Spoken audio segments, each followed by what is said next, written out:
जय जय साई, जय जय साई, तेरी महिमा अति सुखदाई।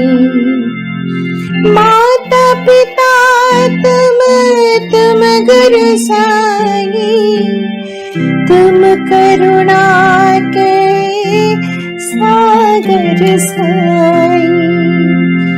जय जय साई, जय जय साई, तेरी महिमा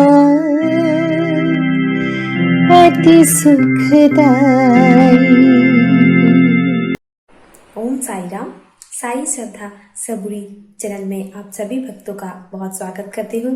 भक्तों को मैं बोलना चाहूँगी, आप हमारे चैनल को सब्सक्राइब करें, हर एक वीडियो ज़रूर देखें और एक नोटिफिकेशन ज़रूर चेक करें। और स्क्रीन में जो नंबर है इसमें फ़ोन करके आपका एक्सपीरियंस हमारे चैनल के साथ शेयर करें। भक्तों को मैं अनुरोध करती हूँ, फिर से शुरू से आप लोग देख रहे हैं साई श्रद्धा सबुरी चैनल, लकी रेड बाबा का फ़ोटो आप सभी भक्तों को बोल रहा है कि आप अपने घर में लकी रेड बाबा को ज़रूर लाइए। बाबा का जो लाल ड्रेस वाला फ़ोटो है ज़रूर लाइए। हम लोग शुरू से ही ये कोशिश हमारे चैनल के माध्यम से जारी है। ऐसे बहुत विलेज एरिया है जहाँ पे बाबा का नाम तो लोग सुनते हैं पर बाबा को ठीक से पहचानते नहीं, पर बाबा का रेड फ़ोटो ज़रूर पहुँच गया उनके उस एरिया में। तो ये बहुत ही चमत्कारी फ़ोटो है, तो देरी मत करें, अपने घर में वो रेड फ़ोटो को ज़रूर स्थापित करें। 15 अक्टूबर शिरडी में बाबा का महासमाधि दिवस मनाया था, जिसमें 4 हमारे लकी रेड बाबा का फ़ोटो लगाया हुआ था हमारे बाबा के शरीर में। इसका मतलब क्या है? इसका मतलब यही है कि बाबा हम भक्तों को एक मैसेज देने की कोशिश कर रहे हैं। जो ये लकी रेड फ़ोटो है वो हम सब भक्तों को मानना चाहिए। हम भक्तों के घर में वो रेड फ़ोटो लेके रखना चाहिए। इस रेड फ़ोटो में बाबा विराजित है सर्वदा। वैसे तो बाबा चारों ओर विराजित है, हर एक मूर्ति में बाबा का, हर एक स्वरूप में बाबा है, पर ये लकी रेड फ़ोटो जो है वो बहुत ही चमत्कारी फ़ोटो है। तो भक्तों को मैं बोलना चाहूँगी, आप लोग जैसे भी हो आपके घर में वो रेड फ़ोटो ज़रूर मन लगाए और स्थापित करें। इस फोटो में बाबा विराजित है, वही बाबा हम सभी भक्तों को आज दिखाए हैं। ज्ञानेश्वरी कंपटीशन में पहली बार इस साल बाबा का जो रेड फ़ोटो है वो बनाया है। इसका मतलब क्या है? इसका मतलब बाबा हम सबको समझाना चाह रहे हैं कि आप लोग इस लाल फ़ोटो को ज़रूर माने और अपने घर पे ज़रूर लेके आइए। हमारा चैनल का शुरू से और अभी भी ये चेष्टा रहा है आपको लाल फ़ोटो के बारे में बहुत सारा मैसेज हम लोगों ने बोला है और अभी भी बोले जा रहे हैं। और बाबा इस फ़ोटो के माध्यम से आप सभी भक्तों को भी ये मैसेज देने की कोशिश कर रहे हैं कि आप अपने घर पे लाल फ़ोटो को, बाबा का जो लकी रेड फ़ोटो है वो ज़रूर लेके आए। बाबा अपनी अमृतवाणी में बोलते हैं, इस पृथ्वी तुम्हारे लिए संपूर्ण रूप से अपरिचित है। ना तो तुम यहाँ पे किसी को जानते हो ना पहचानते हो, जानते हो तो सिर्फ अपनी माता और पिता को। उसी तरह ईश्वर भी हमारा लिए माता और पिता स्वरूप है। वो हमें पालता है, पोसता है, पालनहार है वो हमारा। विश्वास और भक्ति दोनों में रिश्ता अटूट रहता है। तो ईश्वर के साथ भी तुम्हारा रिश्ता अटूट बन जाएगा तब जब तुम ईश्वर के ऊपर विश्वास करोगे संपूर्ण रूप से। अपनी माता और अपने पिता के ऊपर तुम्हारा संपूर्ण विश्वास होता है कि वो तुम्हें पाल पोस के बड़े करते हैं, फिर तुमसे कुछ आशा रखते हैं। ठीक उसी तरह जब तुम ईश्वर को पुकारते हो तो ईश्वर बिना सुने रह नहीं सकता और वो तुम्हारे भक्ति के लिए तरसता रहता है। जब तुम उसको पुकारते हो दिलो जान से तो वो बिना सुने रह नहीं सकता। वो विचलित हो जाता है, वो जहाँ भी तुम बुलाओगे वो हाजिर हो जाता है तुम्हारे सहायता करने के लिए। इसीलिए अपने माता और पिता और अपने ईश्वर के ऊपर विश्वास रखो। जीवन में तुम्हें बहुत सारी सफलताएं मिलेगी और भक्ति और विश्वास दोनों को अपने मन में अटूट रखो। हमारे एक भक्त ने उनका एक्सपीरियंस हमारे साई श्रद्धा सबूरी चैनल के साथ शेयर किया है। आप उनका एक्सपीरियंस सुने और सुन के कैसा लगा कमेंट बॉक्स में हमको ज़रूर ड्रॉप करें। ओम साई राम। ओम साई राम। मैं दिल्ली से बोल रहा हूँ। शुभ नाम मेरा राजा राम है और जिस चैनल पे मैं दो बात करने के लिए मौका मिला है उस चैनल का नाम है साई श्रद्धा और सबूरी। मैं कुछ ऐसी दो लाइन बोलना चाहता हूँ बाबा के बारे में, और जो मुझे बाबा ने मौका दिया है बहुत खुश हूँ आज मैं। अब मैं कुछ कह नहीं सकता हूँ, बाबा का इतना आभारी हूँ कि मैं किस तरीके से अपने बाबा का शुक्रगुजार हूँ, किस तरीके से शुक्रिया करूँ। मैं बाबा से कभी नहीं, मुझे अब से करीब 3 साल हो चुका है। इससे पहले मैं बहुत परेशान दुखी था। क्या था कि मैं अपने घर में रहता था दिल्ली में, जो मेरी बड़ी मम्मी रहती थी उनके साथ मैं गांव से आया हुआ। तो मैं वहाँ से आया तो मैंने देखा कि यहाँ काम, उनके 5 बेटे, मैं अकेला था। तो मैंने सोचा चलो मैं भैया लोगों के साथ काम कर लूँगा। काम करने के बाद मैंने दिल्ली आया रहा। तो इनके यहाँ जो कुछ भी था काम वाम था मेरे को, तो इनने भी एकदम से नहीं बताया। चलो कोई नहीं। इसके बाद फिर थोड़ा थोड़ा धीरे धीरे करके मैं काम करने जाने लगा अपने तरीके से।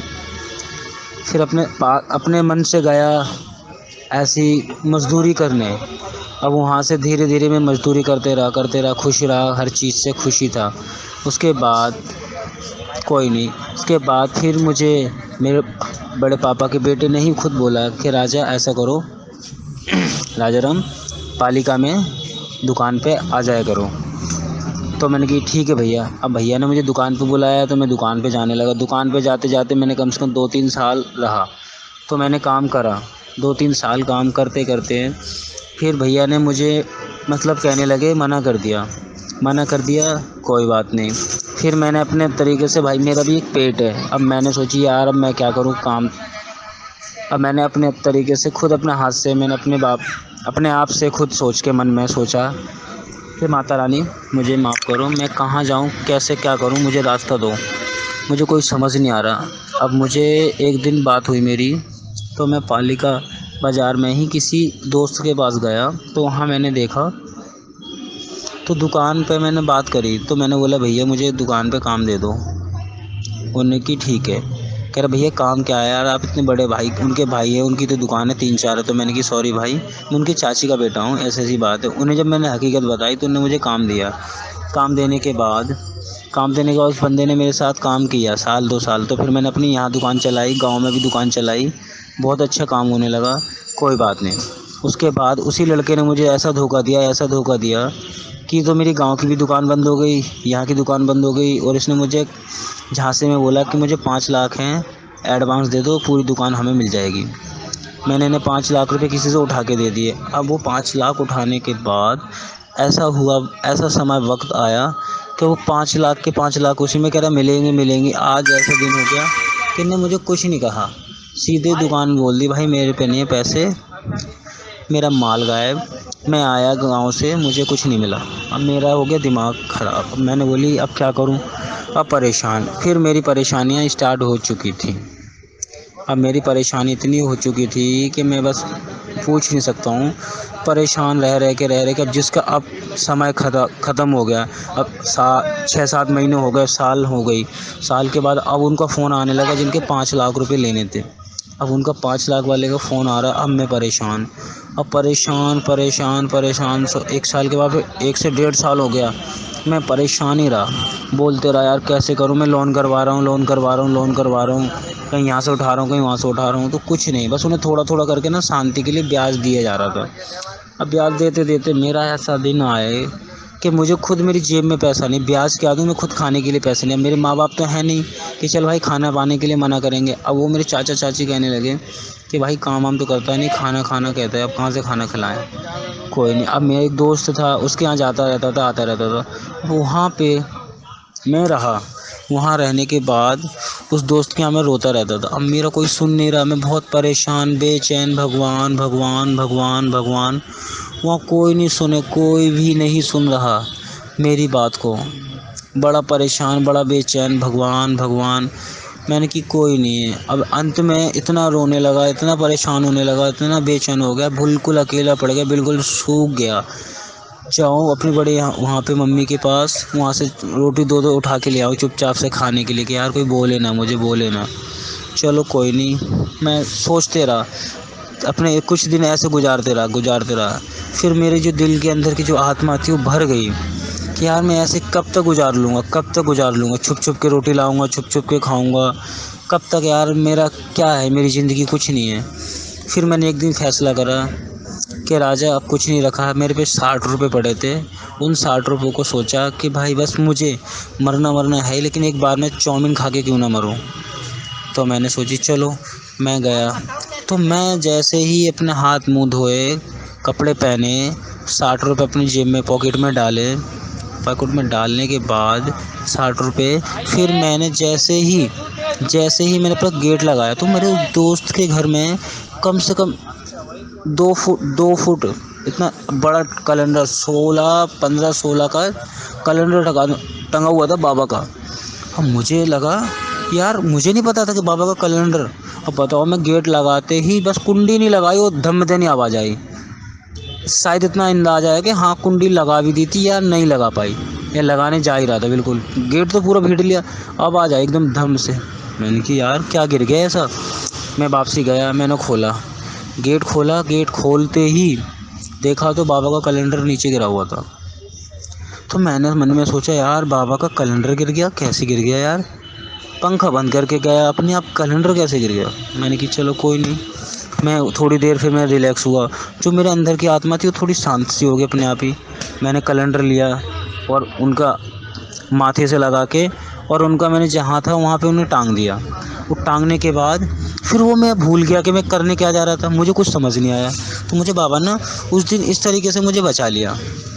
तो मुझे अपने आप ही अफसोस हुआ। मैंने कहा यार क्या बात हुई, कहाँ जा रहा था, क्या कर रहा था, कुछ समझ ही नहीं आया। फिर वहाँ बैठा रहा थोड़ी देर तक, खुशी से अपने आराम से बैठे, कोशिश करके अपना खुशी पता नहीं चला, मेरा समय कट गया, मुझे कोई दिक्कत नहीं। मैंने कि चलो यार, पता नहीं बाबा का मैंने फ़ोटो खींचते ही मेरी वो बातें जो मेरे मन में चल रही थी वो मैं भूल गया अपने आप ही। जय साईं राम।